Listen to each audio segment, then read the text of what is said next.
Hey guys, and welcome back to my channel, where today we are taking a look at all the books that I read in the month of August. And August was an excellent reading month for me. I read a total of 14 items, and so in an effort to not make this video incredibly long, let's just jump right in. So the very first thing that I read was iZombie Volume 2, uVampire by Chris Roberson and illustrated by Michael Allred. This graphic novel series follows our main character of Gwen, who is a gravedigger and also a zombie. And so in an effort to not turn into a shambling mess, she needs to eat a brain about once every month or so. But all of those brains are filled with memories, which she then now just has. In this particular volume, there is a body snatcher essentially going around. So I think they're taking them from the mortuary. And obviously this is not good for Gwen because she is a gravedigger. That's how she finds her dead bodies. So if she can't dig a grave for them and put the bodies in there, then she doesn't have something to dig back up later so that she can eat the brain, if that makes sense. So she is very invested in figuring out who the grave robber is. And this is not exactly what I was expecting, because that storyline is not an independent storyline. We as the audience figure out who the grave robber is, or body snatcher, or whatever you want to call it, but Gwen actually does not. It does contribute to the overarching plotline, which was good, but I kind of thought the mystery would be solved by the end. Gwen would know who it was too, but it wasn't, and that was not exactly what I was expecting. However, we did get a lot of good background information on a couple of the side characters. And we added more information to that series plot line, which I thought was really nice. And even though this wasn't what I was expecting, I still did enjoy it. Now I have adjusted my expectations for the remaining 2 volumes of this series. And so with that adjusted expectation, I am excited to dive in and read the rest of this.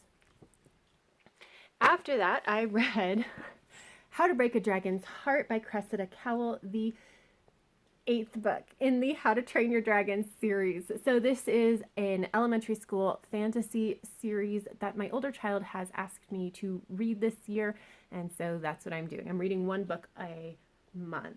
And so in this particular volume, our main character, Hiccup Horrendous Haddock III, is looking for a friend who has gotten lost, ends up on a haunted beach, and is given an impossible task to perform.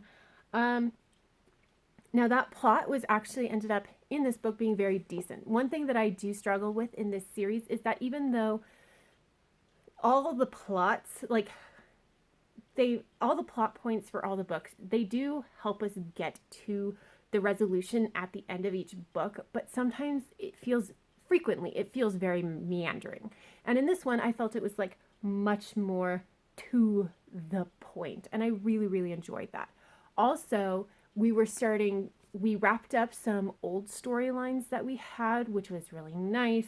We're definitely putting some stuff in place for the end of the series, because this book is 12 books long, so I will now be starting into the last third of it, and so it is time to put some of that stuff into place. And I really did like that we also focused on Kamikaze as a character more so than Fishlegs. Both of these are Hiccup's friends. But overall, I thought that this was a very, very solid entry into this series. After that, I read Night in Silence by Seanan McGuire, and then later I also read The Unkindest Tide by Seanan McGuire. These are books 12 and 13 in the October Days series. The October Days series is an adult urban fantasy series that follows our main character of October Day, who is half fae and half human, and she is a knight in the fairy realms and tends to take on some really odd problems as she is best suited to solve them. And in this particular book, her daughter has gone missing again, and Toby has to go find her again.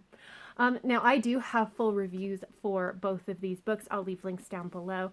But so I'm not going to get too in depth, but very briefly, obviously this is a storyline that has been done in this series before, but I did find that as Toby was searching for her daughter, she kind of was starting to uncover other mysteries that I found so intriguing that it actually pulled focus a little bit and made this kidnapping storyline a lot more bearable than I mean, it could have gone really bad, honestly, and gotten really annoying, but I did like that. We got so much background information on one of our characters, the Sea Witch.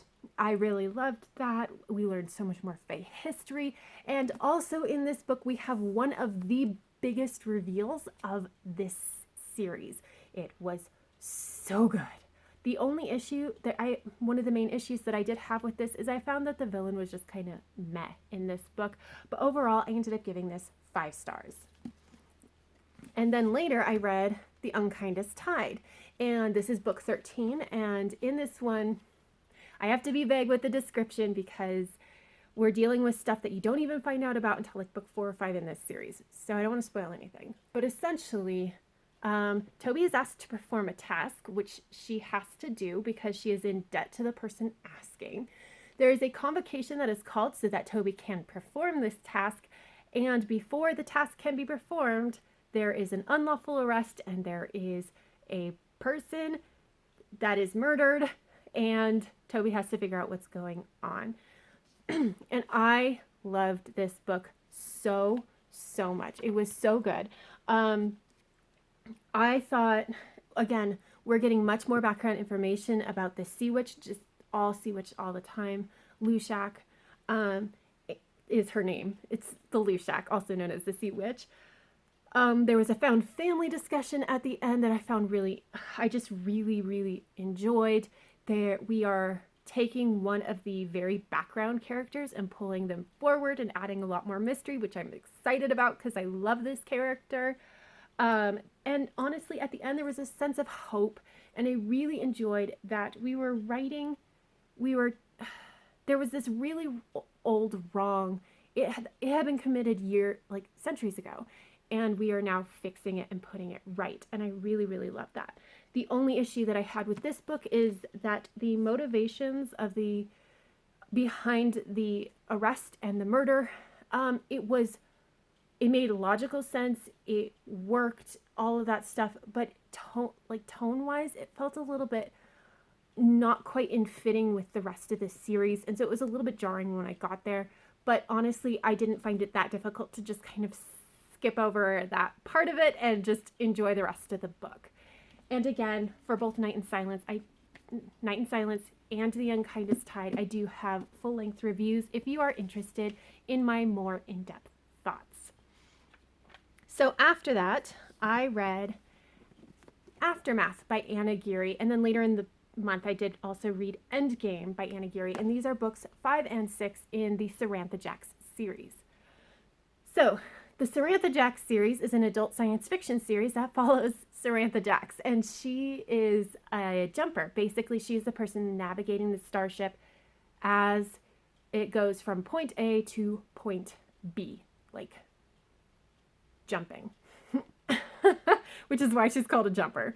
But in this particular book, she made a really big decision at the end of book 4 that had widespread consequences. And now she is being put on trial for that decision that she made. Now that is the entirety of the description on the back. However, that trial is over within the first 100 pages. And there was no indication given as to what the other 200 pages were going to be about. Honestly, it really was about the aftermath of multiple decisions that Sarantha has made throughout this series and her trying to fix it. It was much more, all these plot points were much more thematic than having it wasn't a cohesive whole. It fit that theme, but it didn't feel like a cohesive whole, which was a little bit honestly jarring. And so what I have figured out about this series, and I figured out within this book, is that this series is really about following Sarantha in this really interesting time in her life. But it means that there's no overarching plot line. It's not plot driven. It's really about her life and her decisions and her as a character. And I don't hate this book or anything, but that's not usually what I gravitate towards. If I had known, I might not have even picked this up.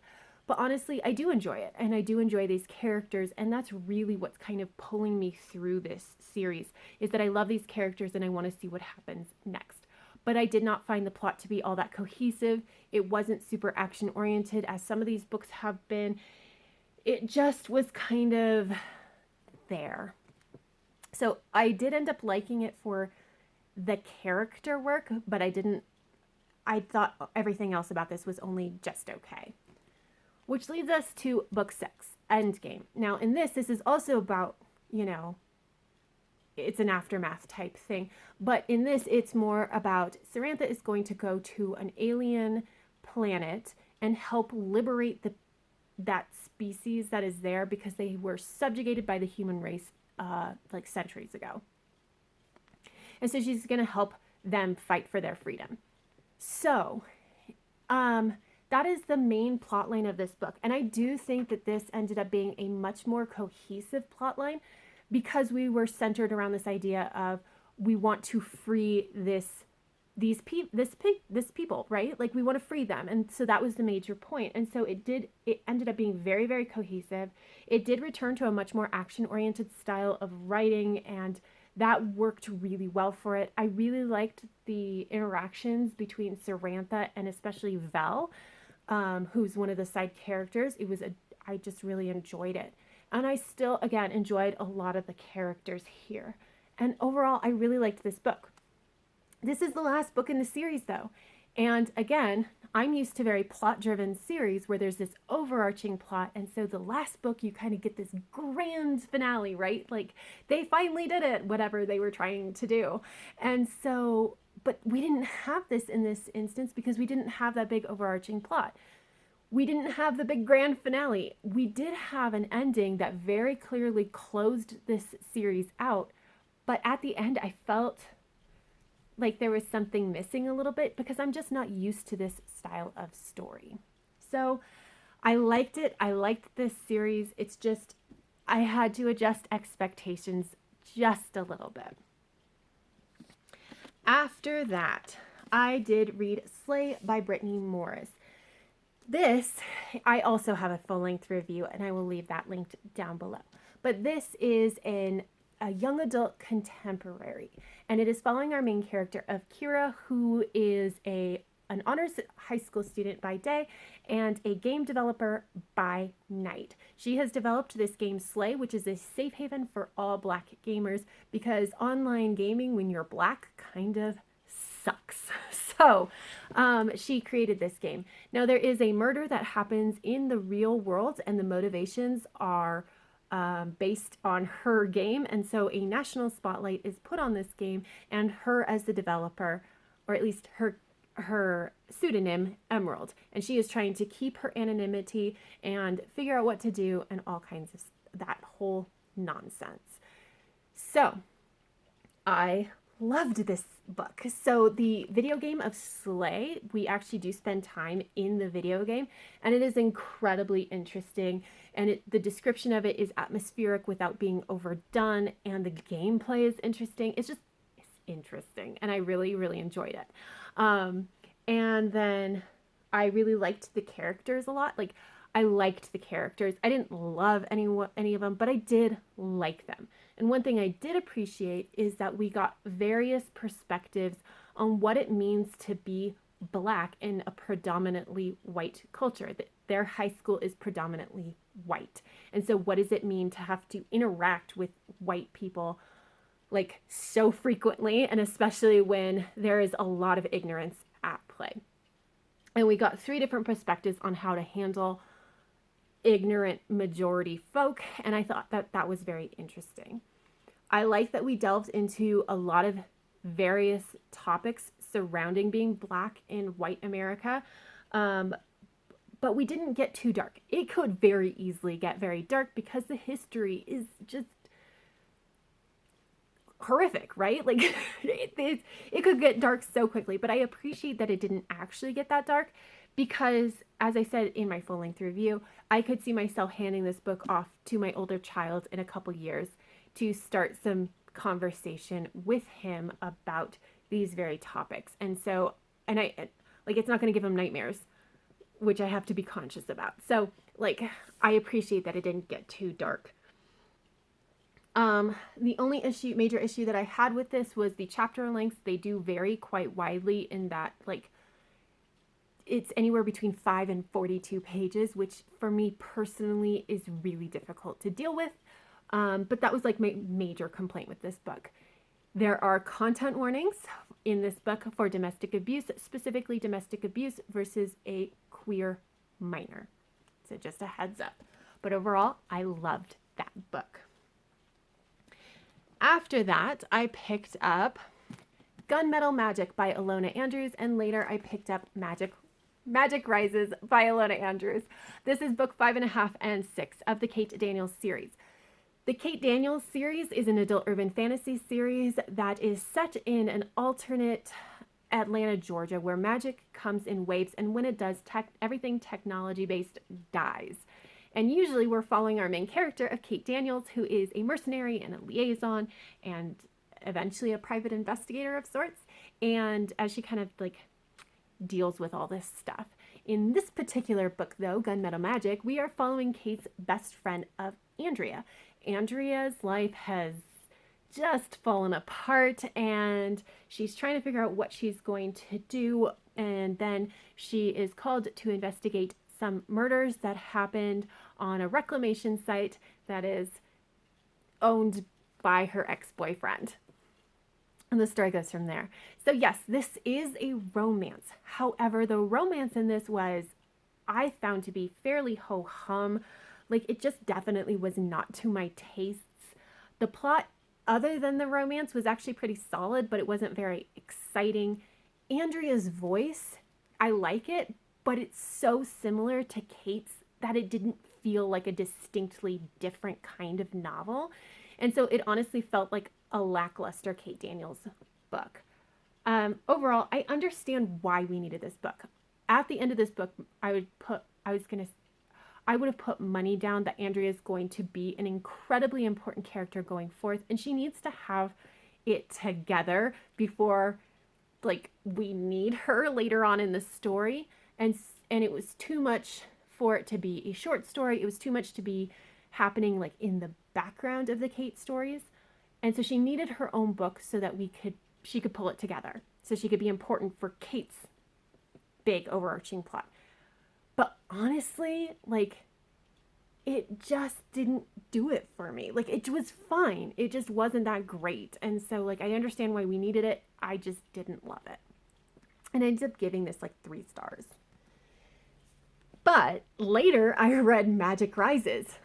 And we're back to following Kate, and as of late, shapeshifter children have been dying at alarming rates, and there is some medicine that would help them, but Kate and her significant other can't really get their hands on it until they are asked to arbitrate a dispute, and they will be paid in this medicine. And so she and her significant other go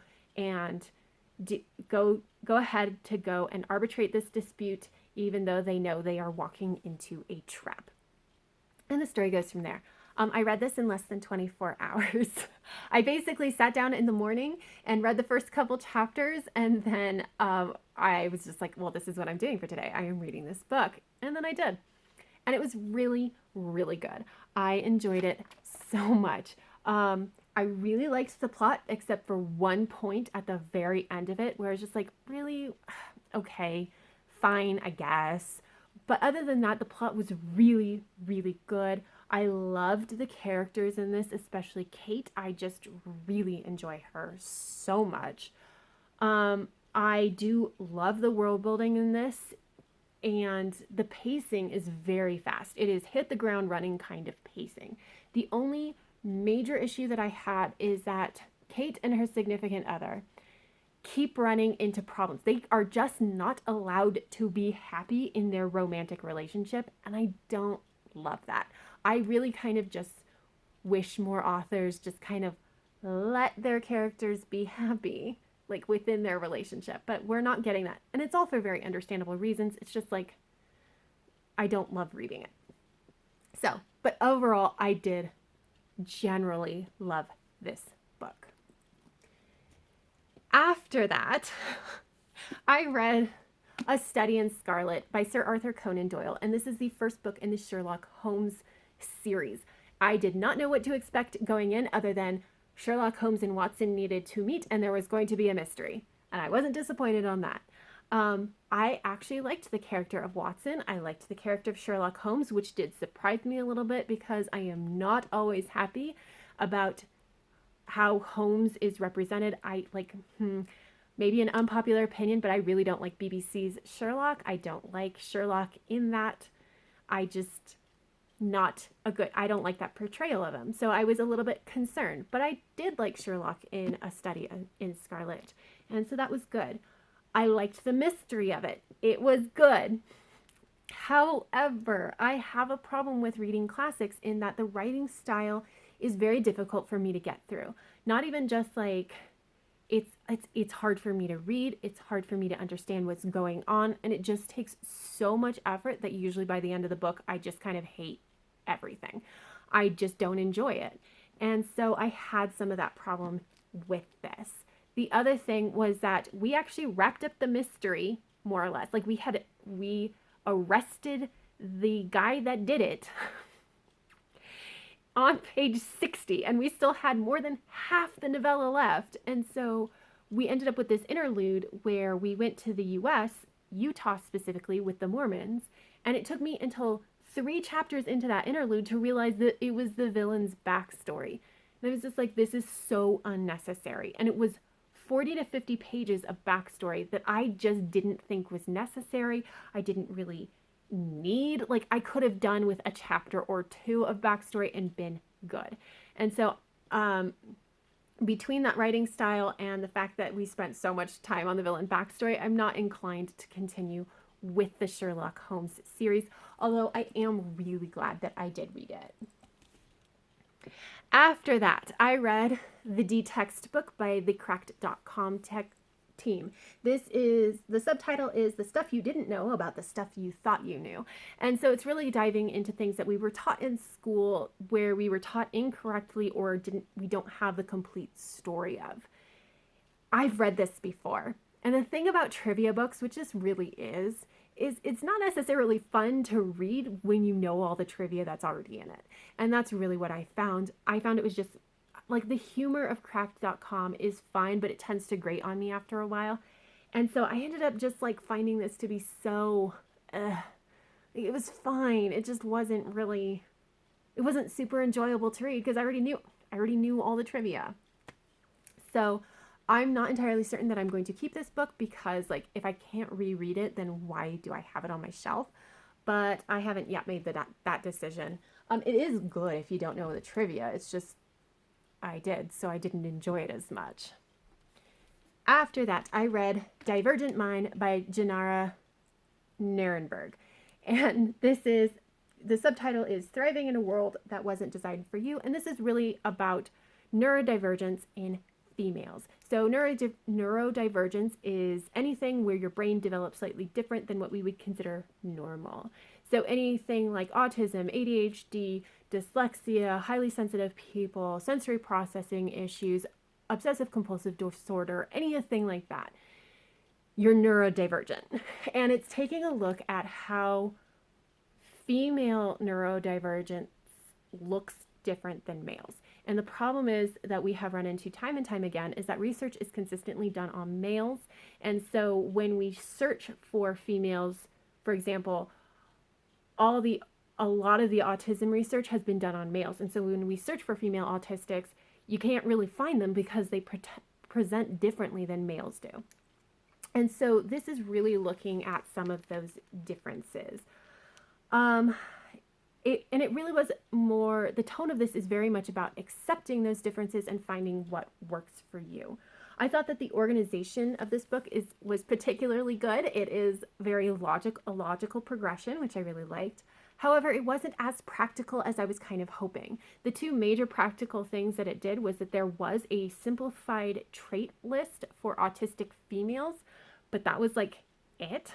And then the other thing was it really emphasized this idea that if your brain works differently, that's okay. And if how the normal way of doing things doesn't work for you, then try something different. Like, find what works for you and don't be ashamed of it. And so I did like that, but also, like, I was hoping for a little bit more practical tips than what we ended up getting. I do think that this is a really good place to start for beginners, for anybody who feels like their brain works differently, especially obviously females. And so I highly recommend this book. It's not an intermediate or advanced level book. It's very much a beginner book. So there you go. Again, highly recommend. So after that, I did read Heartstopper Volume 2 by Alice Oseman. This series is a queer romance comic. I really enjoy the pictures of this, but basically we are following two high school boys, Charlie and Nick. Charlie is out as gay, and he becomes friends with Nick, and then he develops a crush on Nick, and Nick, to all intent, like, as far as anybody knows, Nick is straight. And then feelings come out at the end of the last volume, and now they have to deal with them in this volume. And it was very cute and very fluffy and very realistic, and I loved it so much. And it was really good. And like I said, the art style of this is just really nice. It's very clear what is going on, and I really like the layout. So, solid 5 stars for this, but I did like Volume 1 better, but still solid 5 stars. And then the last thing, this is it. This is the last one. The Darkest Minds by Alexandra Bracken. This is the first book in a series, a young adult dystopian series. And the premise of this dystopian world is that a disease has ripped through America's children, most of whom died. Those that did not die developed these mental powers. Insert Ruby, and Ruby has these mental powers, and she has been hiding which ones she actually has, because she has ones that more people are scared of. And she's in a rehabilitation camp because kids are scary, and she has been broken out, and the story kind of goes from there. I loved the first third of this book. It was very interesting, very different. Ruby was very different as a young adult dystopian kind of lead, and I really liked it. And then the second third happened, and then it was kind of moving towards a much more typical young adult dystopian kind of storyline. And then the last third just made me angry. It was not good. Ruby made a bunch of choices that I didn't agree with. Content warnings for sexual assaults, because that was a thing. And I just didn't like it as much. And then I thought the world building was actually fairly weak. Our main love interest was just kind of bland. The two interesting side characters are kind of out of the picture for now. Like, I know they're going to return later in the series, but I was just like, ugh, but they're gone for now. I don't like that. I didn't really even understand the point of the plot, and it didn't become apparent until the very end. So, like, as much as I liked that first third, I don't think I'm going to continue with this series, because I just can't imagine it being anything that I'm real excited about. So there you go. Those are all the books that I read in the month of August. Comment down below. Let me know your thoughts on any of these books, what you read in August. But that is it, you guys. So until next time, have happy reading, and I will see you in the next video. Bye.